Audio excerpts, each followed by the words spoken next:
সার্টিফিকে একটাই কথা বলার, উনি বিষয়টা যখন দুঃখ প্রকাশ করেছেন এই বিষয়টা তদন্ত করেন এবং আমার মেয়ের ন্যায় বিচারটা পেতে যে যে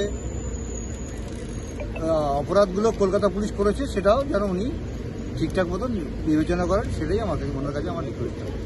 কুণাল ঘোষ একটা কথা বলছেন, গতকাল কৌস্তব বাগচি আপনাদেরকে ঠেলে দিয়েছে, এটা কতটা? কৌস্তব বাগচি সঙ্গে কুণাল ঘোষ কি জানি না, কুণাল ঘোষকে যখন চিনতাম না তখন কিন্তু কৌস্তব বাগচিকে চিনতাম।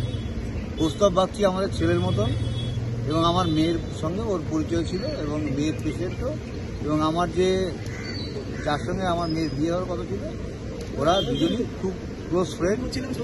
কৌস্তব এর আগেও আমাদের বাড়িতে এসছে এবং খুব পরিচিত।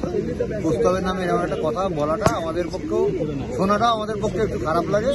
যে ভিডিওটা কুণাল ঘোষ পাবলিশ করেছে সেই ভিডিওটা একটা ফেক নয়, যে যেখানে ঘটনা ঘটেছে তারা সেই স্পটের থেকে অনেক আগেই ঘটনাটা ঘটেছিল। কৌস্তব আমার ওয়াইফকে সরিয়ে দিয়ে সেভ করার চেষ্টা করেছিল এই জায়গায়, কোনো ধাক্কা দেয়। আজকে ডিসচার্জ সার্টিফিকেটে কি লিখলো হাসপাতাল?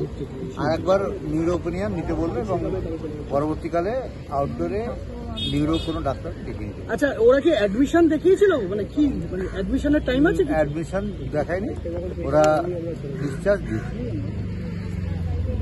অ্যাডমিশন না হলে ডিসচার্জ কি করে হবে? ওরা অবজারভেশনে রেখেছিল। আচ্ছা, কালকে তামান্নার মা এসেছিল, কি কথা হলো দুই মায়ের স্ত্রীর সাথে? এখানে ওই সমস্ত ব্যাপারে না আলোচনা হওয়াই ভালো। তামান্নার মা এসে বলে গেছে লড়াইটা আপনারও যেরকম আমারও লড়াই, আমরা দুজন একসঙ্গে লড়াইটা লড়ব। ডাক্তাররা এখন কি বলছেন, মানে কিরকম ভাবে অবজারভেশনে রাখতে হবে, কিছু কি বলছে? দুদিন সম্পূর্ণ বেড রেস্ট থাকতে বলেছে। আপনাদের সঙ্গে পরবর্তী আন্দোলন কিংবা জুনিয়র চিকিৎসকদের কোনো যোগাযোগ হচ্ছে? হ্যাঁ, ওরা তো গতকাল অভয় মঞ্চে রাত্রিবেলা অনেক রাত পর্যন্ত এবং জুনিয়র ডাক্তার এইমাত্র এসেছিল 2-3 জন, সবার সঙ্গে যোগাযোগ না থাকার কোনো বিষয়।